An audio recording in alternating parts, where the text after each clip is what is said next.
Rupert, we've talked many times about non-duality, but never about your work in ceramics, so it's a lovely opportunity to do that. So can we start at the beginning, perhaps, or close to the beginning as we can? When did you first become interested in ceramics? I was 15 at school studying biology, chemistry and physics, planning to go on to study biochemistry or medicine.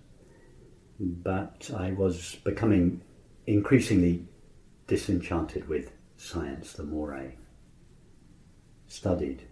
And I had, around that time, I had just been introduced to Rumi's poetry, and so that was just the very beginnings of my interest in non-duality or spiritual matters. And at the same time, I also became interested in pottery. I saw an exhibition of Michael Cardew. Of course, at that stage, I was 15 years old. I had never heard of Michael Cardew, but he was a well-known, one of the kind of founding fathers, along with Bernard Leach, of the British studio pottery movement. And he had a retrospective exhibition at Camden Art Centre in 1975. He was 75 years old then. So I went to this exhibition at the Camden Art Centre, and I was completely blown away, as they say, by the exhibition. I had never seen anything like this. The pots were so raw and earthy and vital, and I remember the feeling. I remember going into, I can see the gallery space now at the Camden Art Centre, and I just had this simple, naive feeling. Oh, I would love to learn how to make things like this. It was just an immediate, visceral recognition of a certain quality of the work. It was so powerful and raw and energetic and earthy that there was just this. It was as if it cut into me, cut through, right to the very heart of me. And there was just this strong impulse. I want to learn how to make things like this. So this was really it was like an initiation in a way. It introduced me in this very visceral way to ceramics. So then I went back to school, and in the art department there I started making pots, and became very interested in it. And the more I made pots, the more it began to dawn on me. Well, maybe this is something maybe it's something I could do. As I say, it coincided with a time when I was becoming disenchanted with the possibilities of a scientific career. So the combination of Rumi's poetry, this introduction to the spiritual world, and seeing Michael Cardew's exhibition, and of course they were very closely connected. I didn't yet know that they were closely connected, but these two new elements in my life, the Sufi tradition and Michael Cardew's work, it was to open a door. So I was now, say, 16 years old, and then a year later I left school and enrolled at the local art school, Farnham Art School then, West Surrey College of Art and Design, where another very fine artist and potter, Henry Hammond, was still head of the department, and I had the last few years of his time at the art school with him. And it was actually his suggestion while I was at the art school. He said to me, Michael Cardew takes apprentices. Why don't you write to him and ask him if you could do well, at least if you could go down and visit him. So I was now maybe 17, 17 or 18. So I wrote to Michael Cardew with Henry Hammond's recommendation, and I explained to him that I was at the art school and could I go down to visit him. He was having a firing at the time. He had an enormous... He had recently come back from Africa, where he had spent 25 years in Abuja and Vume. First of all in Nigeria and then in Ghana. And so he had this huge wood-fired kiln. He wrote back and said, yes, actually we're firing the kiln. I can't remember, he said, well, the weekend. So he said, come down on Sunday and help us fire the kiln. Well, this was like heaven to me. It was wonderful. So I went down on the train to Cornwall, the edge of Bodmin Moor, where he lived, and helped them fire this huge wood-fired kiln, which took 24, 36 hours or so. And then I remember thinking at the end of the firing, okay, I'll just pack my bags and go home now. And I must have indicated that I was going to do this. And Michael said, no, you can't possibly go home now. He said, you have to wait for the unpacking of the kiln. He said, the kiln takes 4 days to cool down. Why don't you stay, make yourself useful in the pottery, and stay till the unpacking? It was part of the whole process. So I ended up spending the week with him, which was, of course, wonderful. I got to know Michael. We got on very well. A couple of months later, I went down again, fired the kiln again with him, and about a year later, he had 2 apprentices living with him, and one of the apprentices left, and so there was a vacancy. And I heard about this, and Michael was 80 years old at this time, and I realised he wasn't going to last forever. I was coming up towards the end of my second year at the art school at this stage. And so I wrote to him and said, I hear one of your apprentices have left. Is there any chance that I could come? And I had this lovely postcard back from him. He just said, Dear Rupert, yes, come anytime, love, Michael. And a week later I packed my bags, told the art school I was leaving, taking a year off. It turned into 2 years off. And I spent the last 2 years of Michael Cardew's life with him. I left about almost 2 years later, and he died shortly after I left. So I was very, very, very fortunate to have spent those years with him. What was it like living in the countryside in like? Cornwall?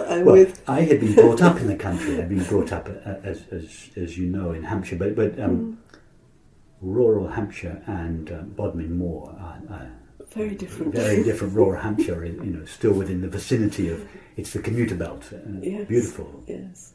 Countryside, but Bodmin Moor is something else. Completely, as you know, it's bleak and wild. And Michael Cardew was, he was 80 years old. I was 20 years old. I was a very shy, quiet 20-year-old, and he was like an old Zen master. I gather he was quite a difficult character. He was a very difficult character, but he had the full range. He could be as gentle and kind as he could be ferocious, and you never knew which you were going to get. And he could switch from one to another just like that, and the tiniest things could precipitate terrific outbursts, and the major things would go almost unnoticed. So it was. Let me give you a couple of examples. I remember once he had decorated. He used to make. We used to make these oval dishes, which were used for baking.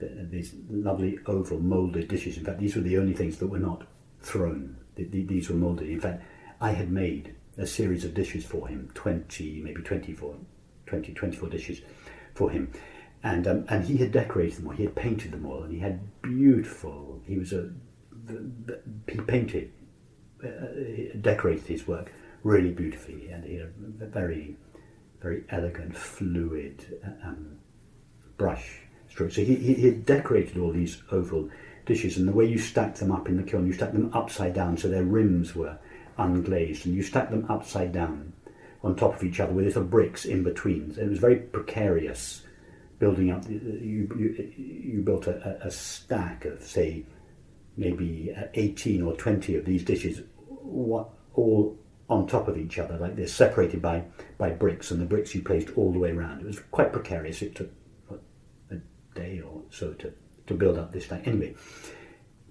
all the other pots went into the kiln, and during the firing I must have not secured one of the lower bricks carefully. Anyway, during the firing, as everything heats up, it all begins to move. Anyway, one of the bricks came out, and the whole lot collapsed onto one another. So when we opened the kiln 4 or 5 days later, these 18 or 20 dishes had collapsed onto each other, and because of the high temperatures involved, we were firing to about 1300 degrees. They had all welded together into one great amalgamated mass of fired ceramic. So I was, of course, totally devastated by this.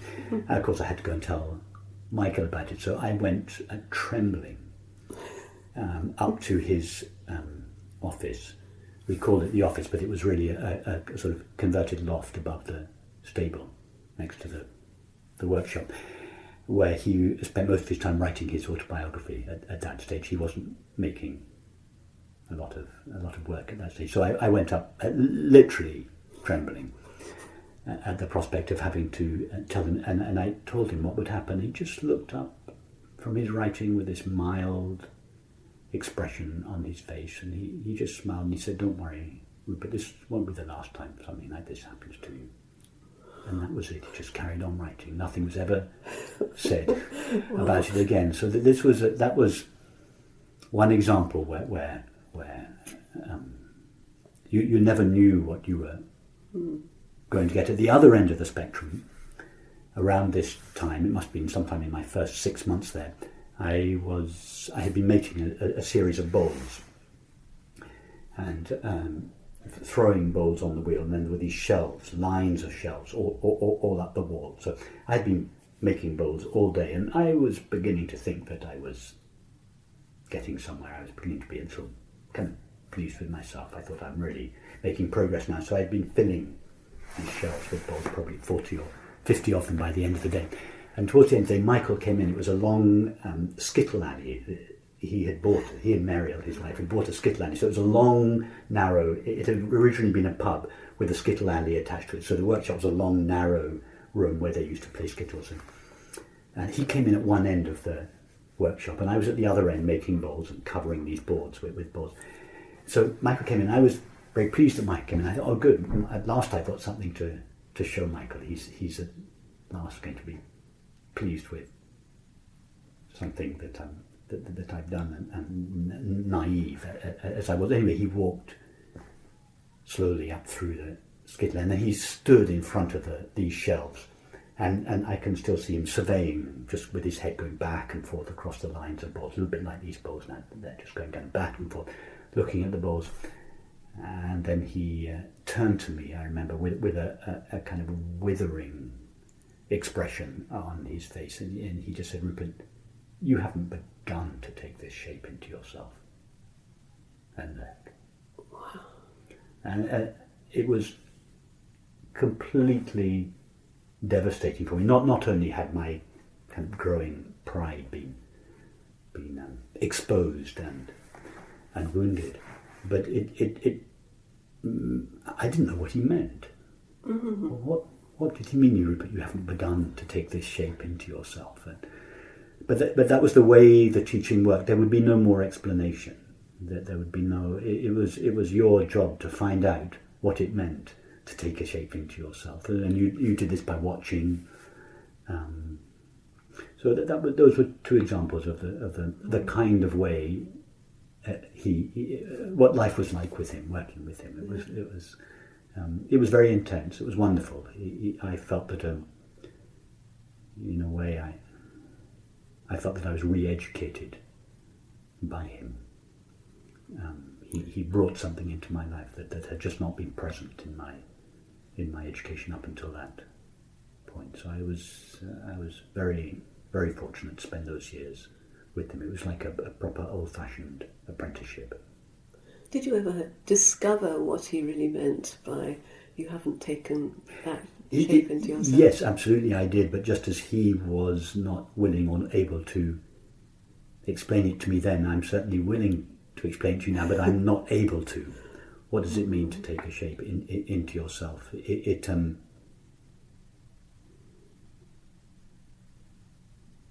It means just what it says. to take a shape into yourself, you have to take it in. You can't just take a bowl and copy the outer form of it. Actually, that was the way we worked.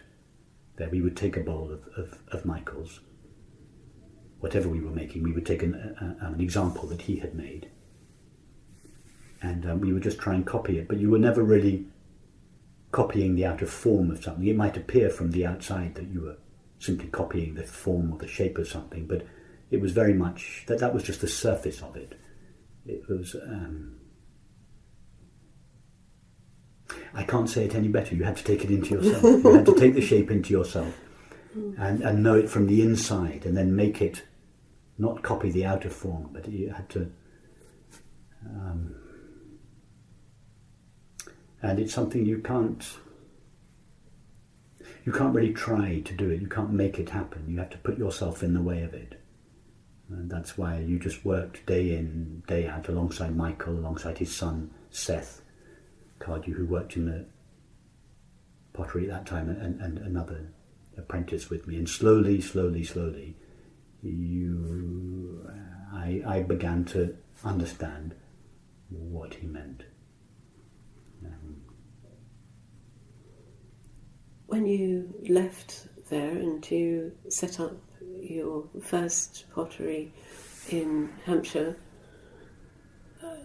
were you intending to continue in that same style and producing bowls that look roughly like his? Yes, absolutely, but not because I had any choice. I never made the conscious intention to, any more than when you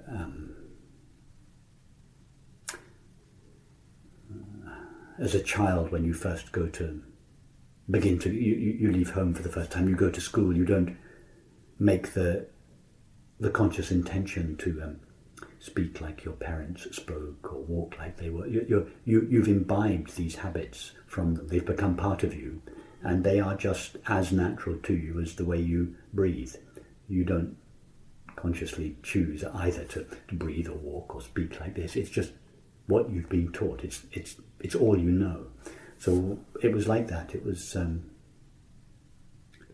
all I knew. So when I went back to start my first studio after leaving Wentford Bridge on the edge of Bodden Moor, there was never a decision, shall I make things like this or shall I make them like that? It was just, this is all I know, and I'll just carry on. So I really carried on from the day I left Michael's. I just set my own studio up and carried on making. Of course, everyone is different. So even if you studied very closely and done a kind of traditional type apprenticeship, as I did, and you think you're copying or being very influenced by your master's work, everyone is different. So your own work comes out differently, and then the more over the years, the more I worked, the more my work began to lose the obvious influences that I inherited from Michael Cardew, and my own character began to express itself more and more. But that was never as a result of any conscious intention. It was just something that happens naturally the more you work. And at some point, after that, you went into tile making, which seems quite a radical departure. Yes, that was again completely unintentional, and spontaneous. I had been working, I don't remember now, maybe for 4 or 5 years in my own studio. There was a very nice young German man who had come to work with me called Tobias, the first of many people that came to work with me over the years. So he and I were working in the pottery together, and it was a real struggle those first years. Michael Cardew had lived and worked for 25 years in Africa, so his approach to pottery and life could not have been more at odds with the kind of what most of my contemporaries were doing at that time in ceramics, and what the kind of work that was being promoted by the Crafts Council. So I was totally unprepared for running my own studio, making a living. Michael's methods had he had the way he worked was really a result of the years that he had spent in Africa, and they were completely unsuitable for late 20th century life in Western Europe. So, and I inherited so many of his practices, and I have to say his ideas, that I struggled in the first few years, to make a living. I was struggling financially. So one day, somebody came into the studio and asked me, "Do you make tiles?" I had never thought of making tiles before. I made pots on a wheel. I made cups and saucers and bowls and plates, and I never thought of making tiles. Anyway, it was one of those moments, quite spontaneously and without thinking. I said, "Yes, sure, I make tiles. I haven't got any samples to show you at the moment, but yes, we make tiles." "Oh, good," he said. I want to tile, I don't remember what it was, a kitchen or something. "Can you make me some samples?" I said, "Yeah, sure, come back in 3 weeks' time, we'll have some samples with you." Anyway, so that evening, Tobias and I started making tiles. It was just a good example of beggars can't be choosers. I had to do it. It was that nobody rarely came into my workshop and said, "Do you make cups and saucers or bowls?" So anyway, to cut quite a long story short, we made the samples. He liked them. He gave me a commission, and it then grew, and we ended up doing some wonderful projects around the world for designers and architects. But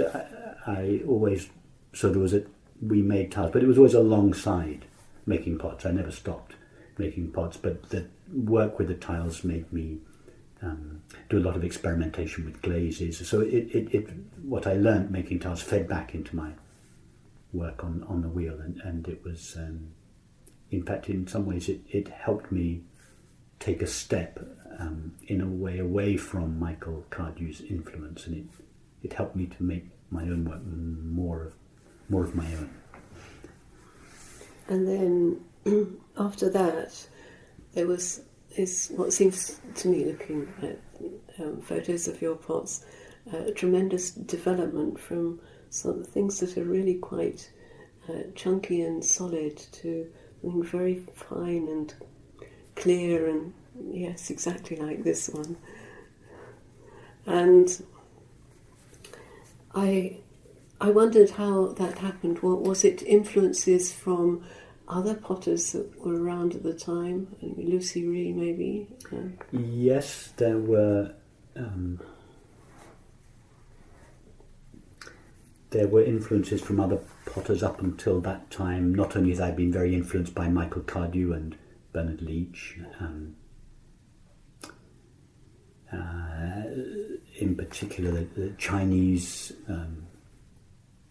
pottery from the Sung dynasty, that's the sort of 10th to the 12th century, Korean pottery at the same time, Japanese pottery, the Shino and Oribe wares, a little bit later from the Momoyama period, which is about the 16th century, where they were the kind of tea ceremony wares. I had been very influenced in the early days by those cultures and traditions, But then, yes, in time, a kind of refinement took place. I began to be influenced by more of a modernist aesthetic, Lucy Ree. I was influenced by minimalism. So yes, my work began to lose some of the raw, vital, energetic, earthy quality that I had inherited from Michael, and began to be finer, more minimal, and I think it also this coincided with of course it coincided with what was taking place on the inside. By this stage, pretty well all my internal interest and energies were focused on non-duality. By this stage, I had gone to College House, I'd met Dr. Rolls, I was meditating and doing the Sufi turning, and my interest, I was reading Ramana Maharshi and the Sagadatta, and so there was a kind of a refining of my ideas going on the inside, and there was a corresponding change in my work on the outside. So these two streams of my life, there was my life in my studio, making pots, and then my inner life. I would go back to my little cottage and get out Ramana Maharshi, do my meditation practice, and so these are the two streams of my life, and of course they were very closely connected. So yes, there were outer influences that had an effect on me, but it also corresponded with an inner exploration that I was engaged in at the time. And you mentioned earlier that you see a connection between Michael Cardew's work and Rumi's poetry. Well, the connection, there was no direct connection, but there was a connection for me in that both of them were openings onto a world that I had not been exposed to in my education. Of course, at home I had been. My mother was an artist and, as you know, interested in non-duality. So at home, but I had been introduced to these ideas. But they were the first. Rumi's poetry and Michael Cardew were the first influences beyond the narrow limits of my home that had opened up this new possibility, which thus far in my education, my rather scientific, rational education, I had not yet encountered. And then the decoration on your pots changed quite radically from the early days, didn't it? Yes, absolutely. In the early days, the most of the decoration I was doing, it was all painted in a kind of Japanese tradition that I had inherited from Henry Hammond at the art school and Michael Cardew, and they were very naturalistic forms, drawing directly from nature. And around this time, increasingly so, these naturalistic forms began to give way to more abstract, more minimal, less naturalistic. So for a long time, I was painting lines, and then the lines in time, scratching lines. So all the birds and the leaves and the fish, they all disappeared, and they were just replaced by endless lines. It was like moving from like Constable or Corot to Rothko or something. It was a move in that direction, more abstract, more minimal, paring away. And in fact, many of the pieces I made at that stage had no decoration at all. They were just white, often just white bowls.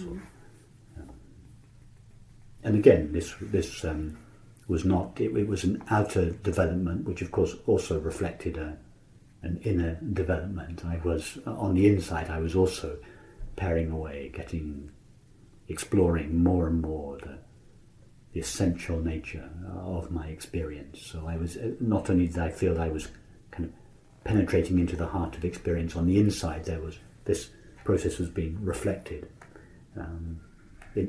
in the work I did on the outside, as indeed any artist's work does. There is a natural marriage between what takes place on the inside and how it is expressed on the outside. It wasn't something I tried to do or intended to do, it's just something that happens naturally. And at some point you started writing poems on your pots.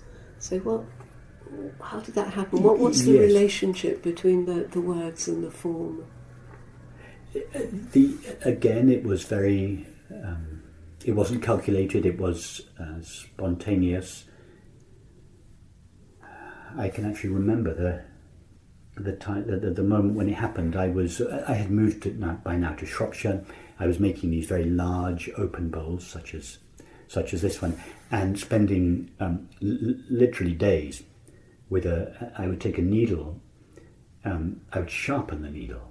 It wasn't quite sharp enough, also because I wanted to create a little burr on the needle, and then I would with a needle I would draw these lines, and the lines were never more than 1 millimetre apart on these very large bowls, and they would take sometimes several days all over. It was extremely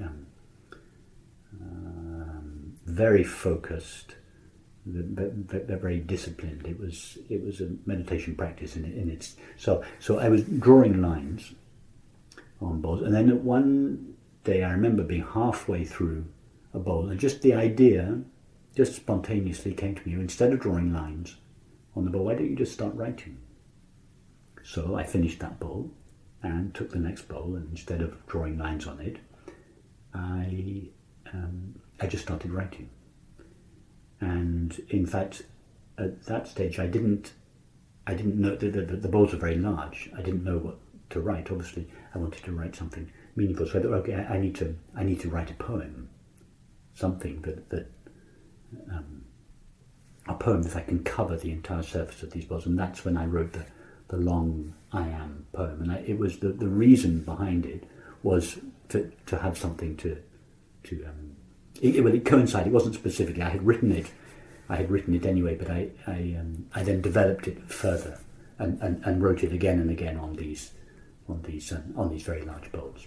But it was never meant to be legible.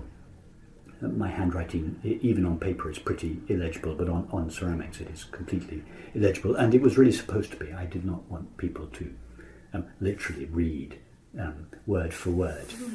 I wanted the meaning of the poem to be there in the bowl, but I didn't want people to literally read it. And later on I started embossing poems, my own poems, sometimes Rumi's poems, sometimes Kathleen Rain's poems,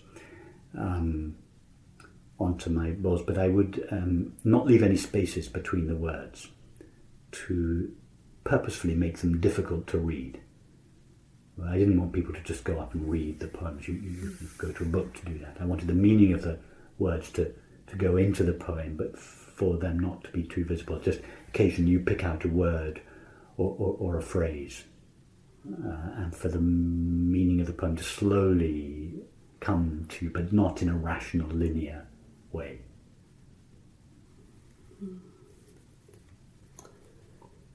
And some of your work was not those bowls, but was tableware produced on commission.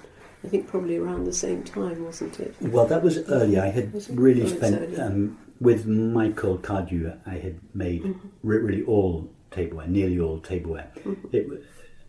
And then when I started at Freud, I continued, but then I started making bowls, and more and more around this time I was beginning to, rather than get commissions from individuals for tableware, I was getting invitations from galleries and museums to exhibit.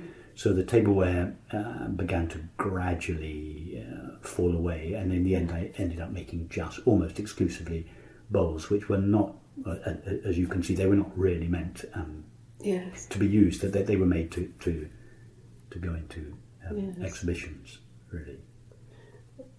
Was there a difference in the way you approached commissions for Not table at all. mare? Not at all. They were, whether I was making a cup and saucer or a large bowl, I always put exactly the same quality of attention, feeling into the work. It didn't. I don't think that a large bowl like this that may end up in a museum somewhere has any more power of communication than does a cup and saucer. In fact, in some ways, well, I could argue it both ways, but let's say in some ways the cup and saucer has a kind of very, it's almost like a sort of private, intimate power that a bowl made for an exhibition or a gallery doesn't have, because it's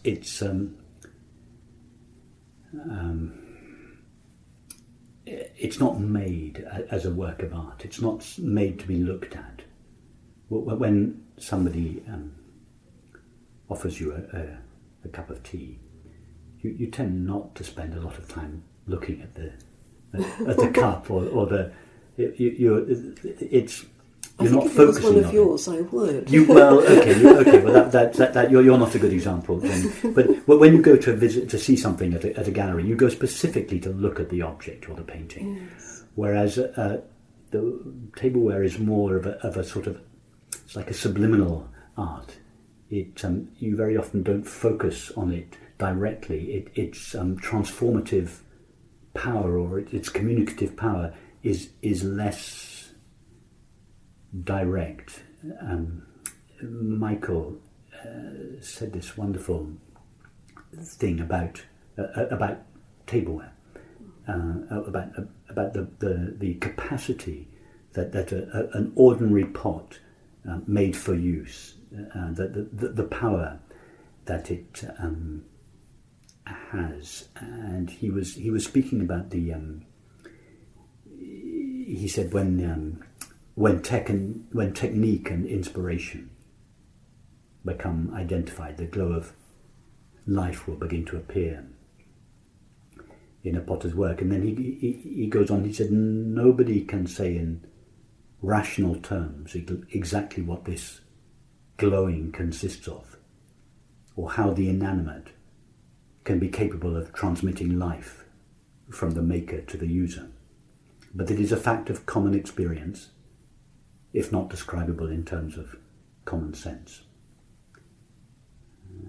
He said this aspect of pottery is not always discernible to a first casual inspection, but provided it is in daily use, it will gradually become visible, just as a good character comes to be appreciated only through continued acquaintance.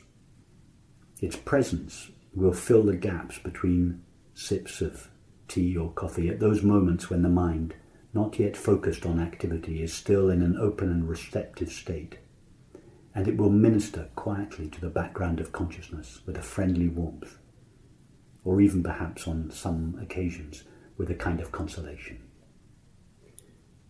That's beautiful. That's the potter's art. That's the way the potter's art work. It happens. A pot has the capacity to transmit its influence indirectly.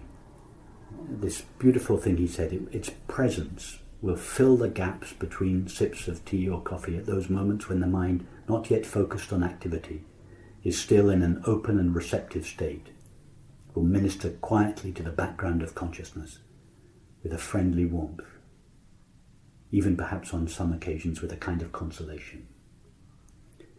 And this, of course, what is a consolation? If somebody consoles us, they bring peace to us when we are suffering. Someone who is suffering, they want consolation, and when we bring consolation to someone, we bring peace to them in the midst of their suffering. So Michael was saying, ultimately, this is what is transmitted subliminally in between the sips of tea and coffee. Not when you're focusing on the bowl, as you do in a gallery or a museum. On the contrary, when you're not focusing, when the mind is still in an open and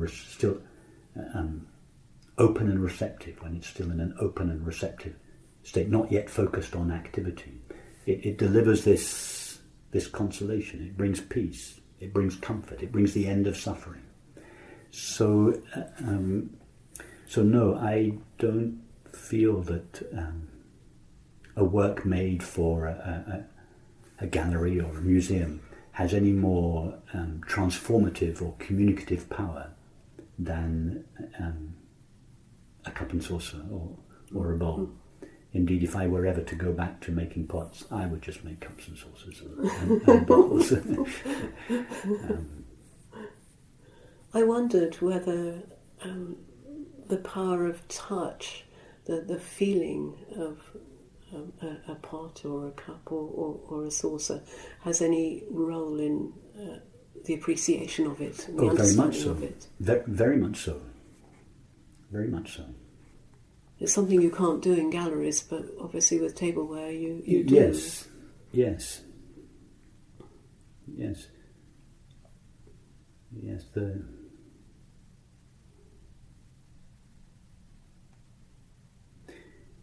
In a way, the sight of a pot and the touch of the pot are the two main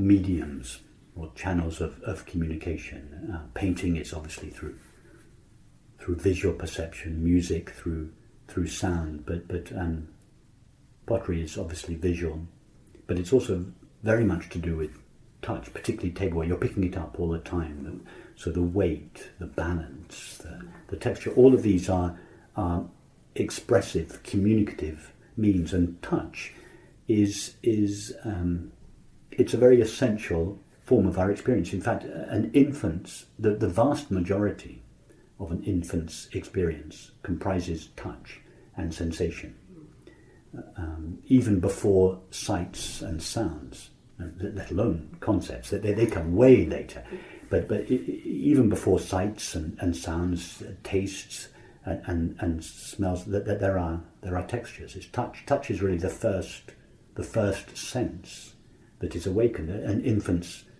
relationship with his mother starts off as one of touch, and only later do the visual, audible senses awaken. So it's a very primal, elementary means of communication. Of course, it tends in our cultures to be replaced not only by visual perception and by hearing, but of course by thinking in time. And touch then tends to be relegated. It is rather the poor relation of the arts, but it's a very important aspect of the potter's art or a sculptor's art. Texture, materials, weight, balance. Yes, but very much so. Very much so. So it would be lovely if we could touch sculptures and pots, ceramics in museums, but yes, obviously see why it's not possible. Yeah. Yes, I remember Michael once, he went into, the V&A had a collection of his work, and once he went into he was being shown around by the curator of the V&A, and he came across the cabinet of his work, and his only comment was, why haven't these pots got any chips on them? It's like these pots obviously haven't been used, they've just been put in a museum. He was indignant and by putting them straight in a museum, they had been deprived, or at least partially deprived, of their power to communicate, which is only communicated through use, not just through looking at something in a glass cabinet, but through using it. It's like in exactly the same way that friendship we don't just communicate as friends through words. We spend time together,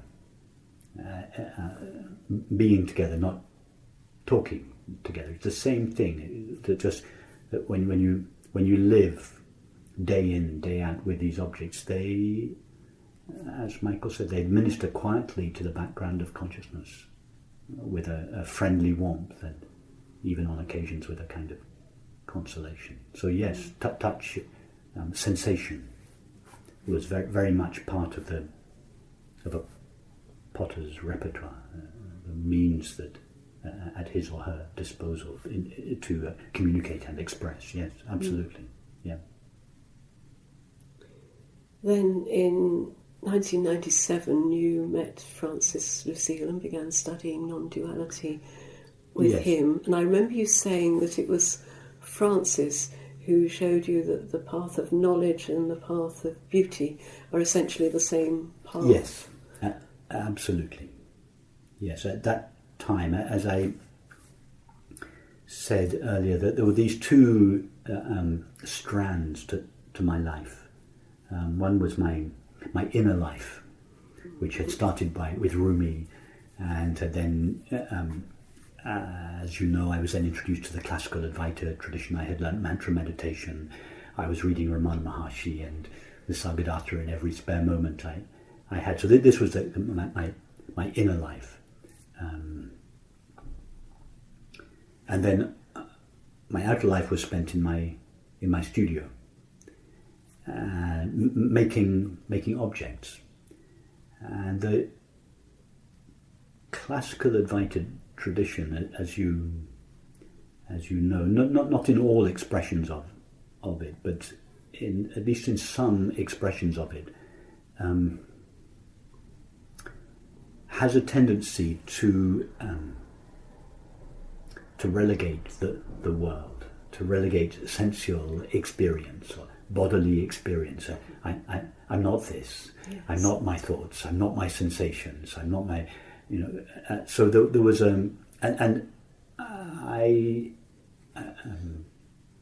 so that was very much part of my inner exploration. I'm the witnessing presence of awareness. And I was at this stage of my exploration. I was very much taking the position of the witness of experience. I was very much on the neti.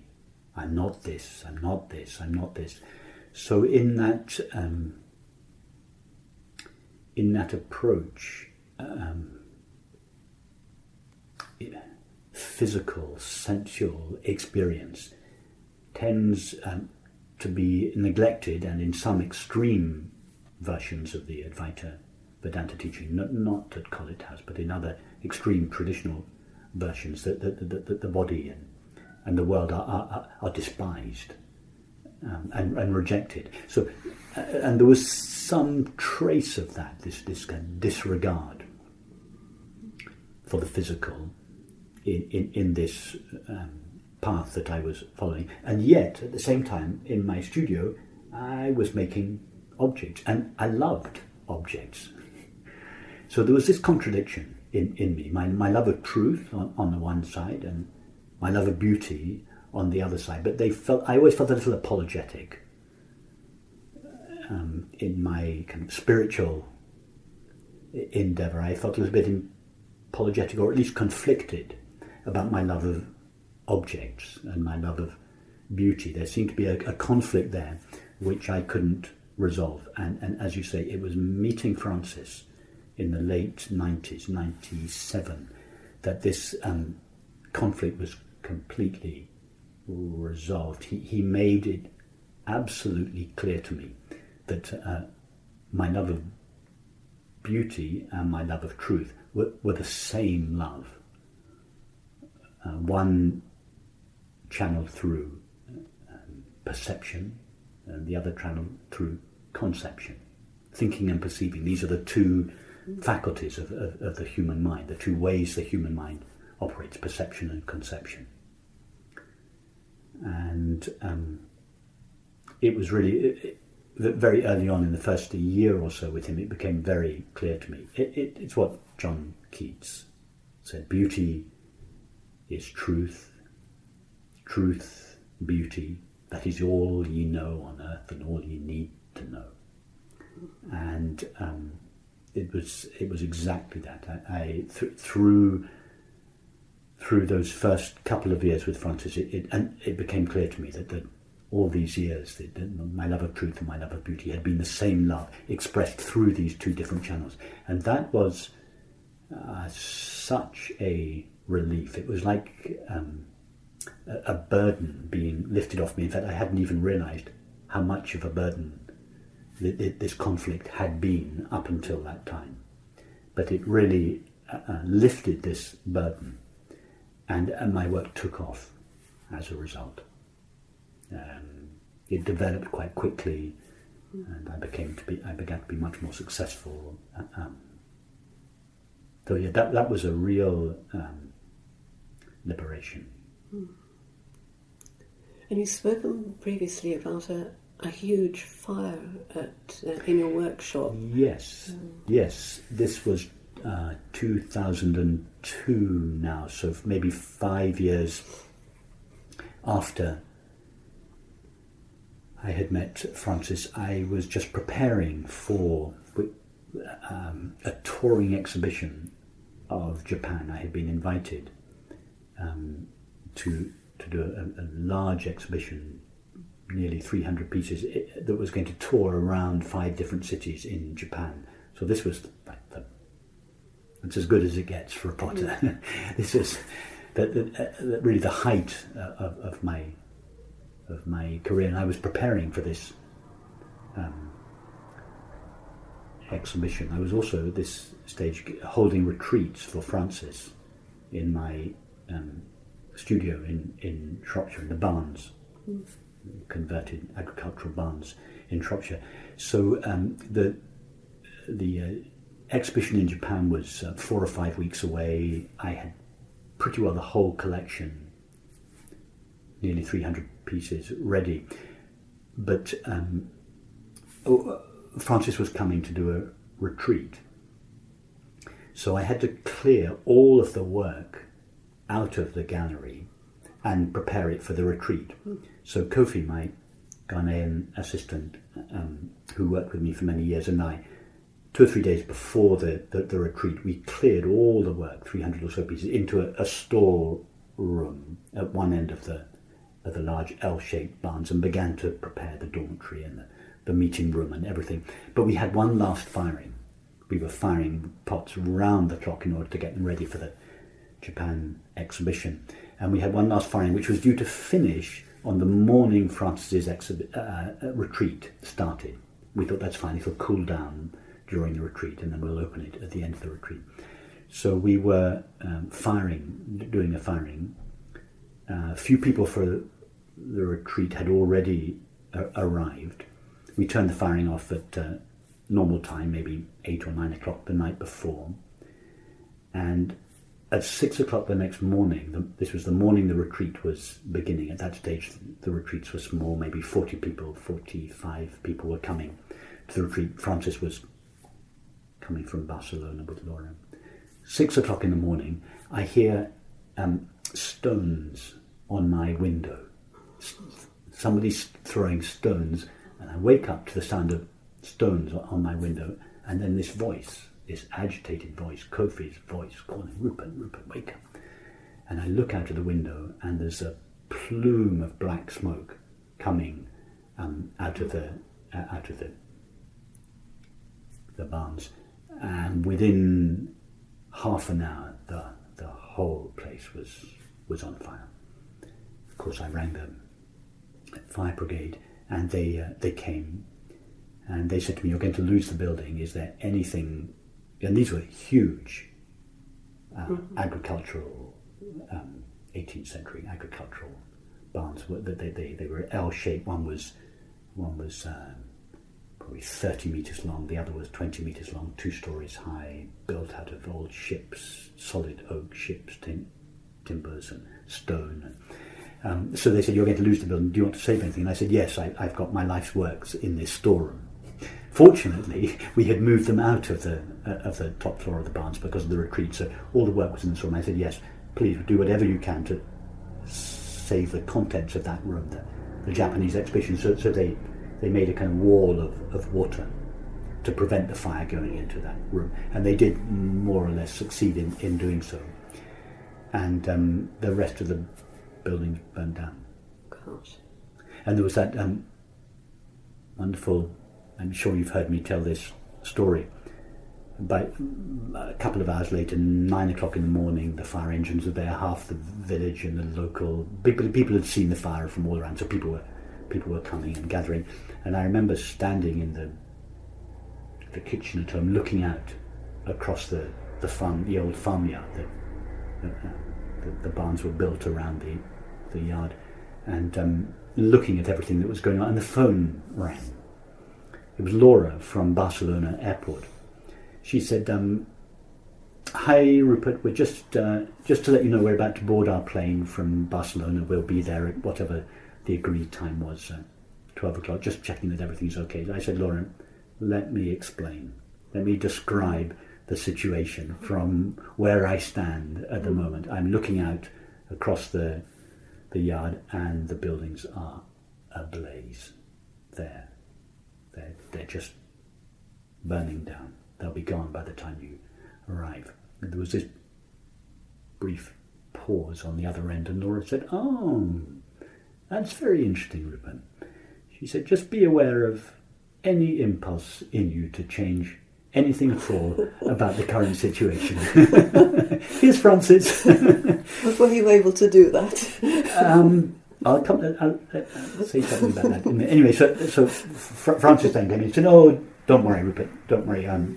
Cancel the retreat. We won't." And I said, No, don't worry. By the time you get here, I'll have found somewhere else to do the retreat. And sure enough, that night, 6 o'clock, the retreat started at another place down the road, and we did the retreat. And then in the afternoons, everyone from the retreat, all the pots for the Japan exhibition had been covered in black smoke. They hadn't cracked, but they had been covered in smoke. So a number of people would come back in the afternoons, and we would spend the afternoons during the retreat cleaning off all the pots. And they all went to Japan and toured around Japan in the end.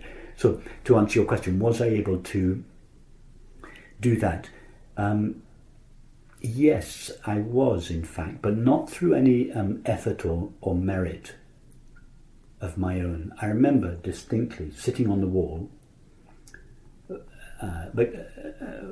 watching the firemen bring the fire under control, and just seeing that I had just spent 3 years renovating these barns, and just seeing that everything just burned to ground. And I remember distinctly a feeling of a wall of peace behind me, like almost in an almost visceral way, pressing up against me. It was like this well of peace in the background, impressing itself upon me. And in the midst of it, I felt incredible peace. And I think it's something that, as I say, this was not as a result of anything I did or any spiritual practice or anything like that. It was completely spontaneous. And I think it's something that happens. People often report that at moments of great grief, for instance, when somebody loses someone that is very close to them and they experience intense grief, they often get this feeling of great love or great peace at the same time. And in fact, I would suggest that this is even why people engage in dangerous sports and activities. I would suggest they do so in order to artificially precipitate this experience. And I think why this experience happens is that normally the ego, the apparently separate self, believes that it can control it's destiny. And when something like this happens, the feeling of control is taken away from you.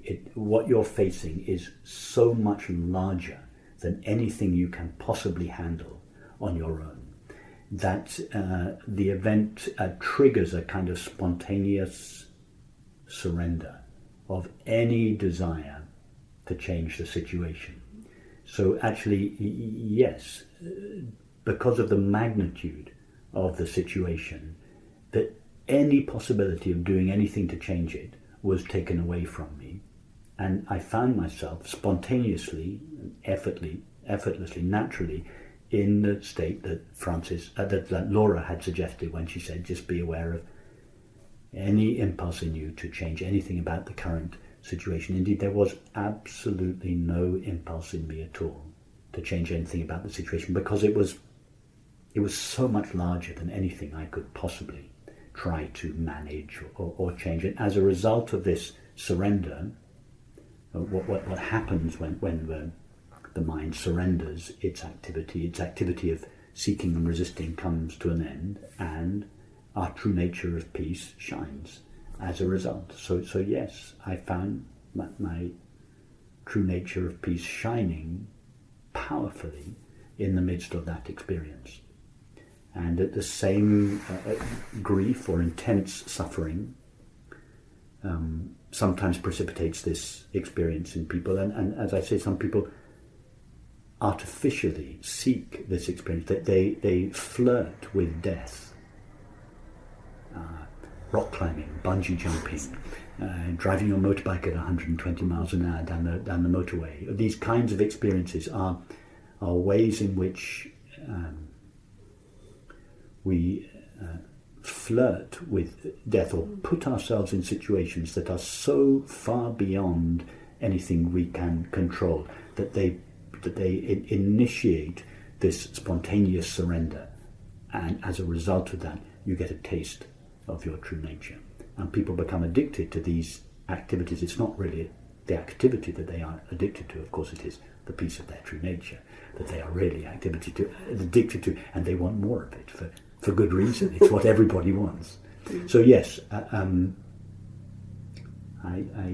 did, and this, although I felt this piece most intensely at the height of the fire, when the place was literally burning down, in a slightly less intense form, it carried me through the next period, which was of course a very difficult period, dealing with the aftermath of the fire. But it was always there in the background. Yes.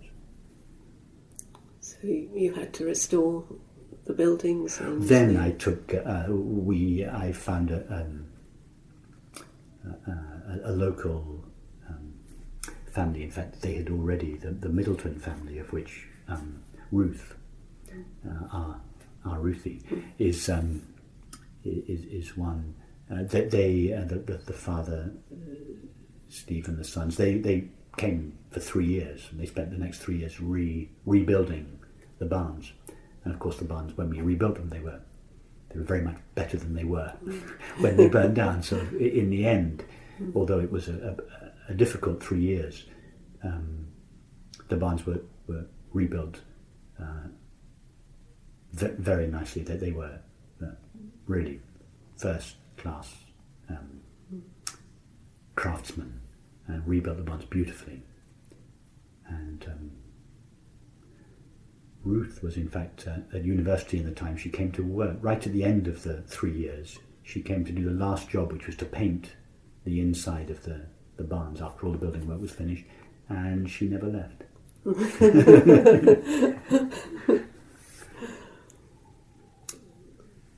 So at some point you decided to close down your pottery business and stop making pots, and yes, you started teaching. That's how it looks from the outside, but it was never like that from the inside.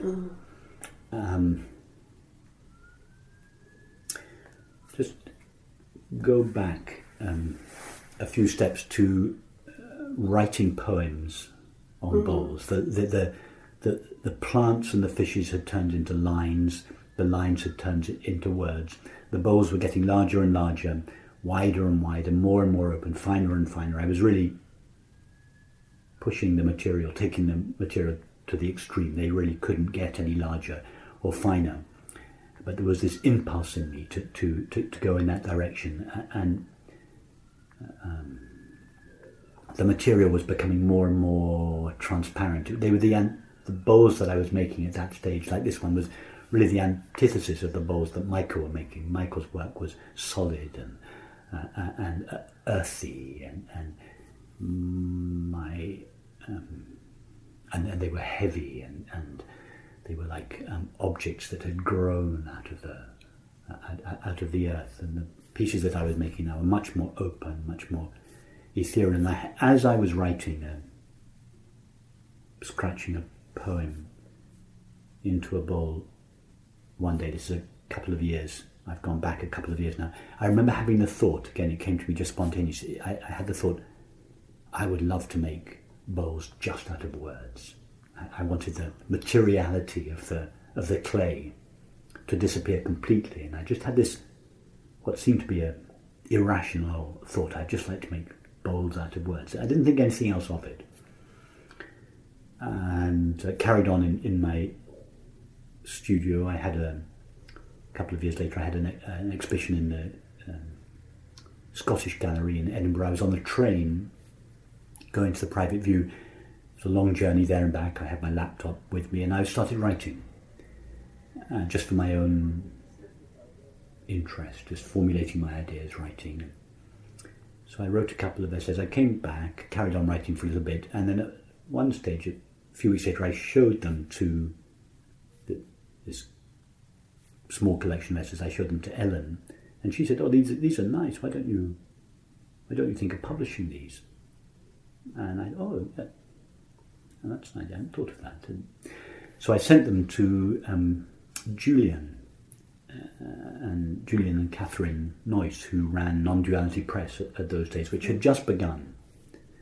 They had, I think, only a few publications out. And so I sent this collection of essays to Julian and said, "What do you think?" He said, "Oh yeah, they're very nice. Let me know when you've finished the collection. We'll publish them." So they turned into the transparency of things. And when it came out, I thought, okay, and now I just go back to my studio and I spend the rest of my life in my studio, which is what I had always imagined I would do. And that also coincided with the beginning of Conscious TV. And Renata and Ian McNay I think they had done perhaps 3 or 4 interviews by then. Now they've done hundreds, but it was right at the beginning, and can't remember how it happened. Probably Julian sent it to Renata, a manuscript of the transparency of things. Renata liked it. She interviewed me. It also coincided with the beginning of the Science and Non-Duality conference. The first one, they were looking for people to come and... no, just before that, the programs director at Omega, the person whose job it was to invite people to give retreats, had read the transparency of things, and he liked it, and he invited me to do a retreat there. So I had done the first retreat at Omega. 25 people came. So the Science and Non-Duality conference started. They had never heard of me, of course, but they had heard of Francis. They asked Francis if he would like to come and talk, and he said, "Yes, I'll come as long as you invite Rupert as well." So they had to invite me as well, so I went along. And so all these things began, and as a result of the combination of Conscious TV, the Science and Non-Duality conference, the retreat at Omega, I began to receive more invitations. So now I was working in my studio, but also beginning to receive invitations to go and speak. So I was going to speak more and more, and I enjoyed it very much. And it coincided with, I was beginning to come a little disenchanted with the art world. I'd been making pots for 30 years, exhibition after exhibition after exhibition. And I felt I had less and less in common with the art world, really due to my interest in non-duality. And and it was strange in a beautiful way that often happens, where the universe cooperates with our interior life in a very synchronistic way. Invitations over this period of a couple of years, invitations to exhibit my work as a potter began to dry up, almost in direct proportion to the invitations to speak about non-duality. So one activity, making pots, slowly over a period of a couple of years dwindled, and the other activity, speaking about the nature of reality, began to increase. Of course, from the inside, the two activities were the same for me. So whilst it looked like a quite a radical transition from being a rather reclusive potter in my studio in the back of Beyond in rural Shropshire on the border between England and Wales, internally it was like a seamless transition, and not one that I had. I never decided to do it. I never once had the desire or the interest to be a teacher. I still don't consider myself to be a teacher. It was just something that happened spontaneously, and at some stage that there was a decision, but it was like a small step. Oh yes, of course. Now this is what I'm doing. I'm spending nearly all of my time trappening and writing and speaking, and it coincided with a move from Shropshire to where we are now in Oxford. So the whole thing took place. It took place spontaneously. It was like the natural evolution of my life. I never planned it, I never desired it, but I did cooperate with it. And strangely, I found myself making bowls out of words, making forms out of words, which is what I do now. I feel I make forms out of words. So from the inside, it was just what I'm doing now is just an extension of what I was doing in those early years in my studio. Do you think at some point you might want to go back to making bowls or cups and saucers, or just one last? Yes, yes. Sometimes I miss making pots. There's something so very particular about an activity, an art form like that, and I did it for so many years, 30 or so years. It just becomes an extension of your body, and sometimes I do get the impulse. I just think how nice it would be to have a small studio, and I wouldn't make large bowls like this for exhibitions. I would just work anonymously making cups and saucers, and who knows? We'll see. We'll see. It's very interesting that the process that I went through with Michael Cardew, the apprenticeship I did with him, involved being utterly devoted to him. I never questioned his ideas, his methods. I just gave myself totally to the process. It was like like sort of traditional Japanese apprenticeship. It was. And my work in the early years was almost identical to his. And I remember I was exhibiting quite regularly in the late 80s and early 90s at the Bonham's Contemporary Ceramics auctions. And I remember Cyril Frankel, the man who ran them, I remember him saying to me, "Rupert, when is your work going to stop looking like Michael Cardew's?" And I remember thinking, what a strange thing to ask me. Why would I ever want to try to make my work, to distinguish my work? It just hadn't occurred to me that I would want to make work that was an individual expression of Rupert Spira. It was just an extension of what I learnt from Mike. It never occurred to me to try to do something different. Of course, over the years, because I'm a different character, my work did evolve, and now it looked at the end it looked nothing like Michael's at all, but never because I had had the intention to do so. So I went through this kind of apprenticeship with Michael, and in the end, all his influence, I did what he suggested that day in the Skittle Alley, took the shape into myself, and when it started coming out, I started making bowls that were much more in line with my character than they were Michael's. But that took a long time. It took 20 years. And strangely, and of course not so strangely, I did exactly the same thing with Francis. I can repeat it, and it's uncanny how close the process was. The kind of apprenticeship that I did with Francis, it lasted a little bit longer. I was with Michael Cardew for the last 2 years of his life. I spent 13 years with Francis, but it was a similar kind of process. I was utterly devoted to Francis and the teaching, and Francis said to me once, Rupert, when other people ask me for advice, I'm quite happy to give it to them, but when you ask me for advice, I have to be careful, because I know that you'll do whatever I say. So I have to be very careful with you. I was like that. It was the same with Micah. I just think, yeah, Francis suggested it, I'll do it. I never questioned it. It was like this total trust. And so I imbibed fully what Francis's teaching.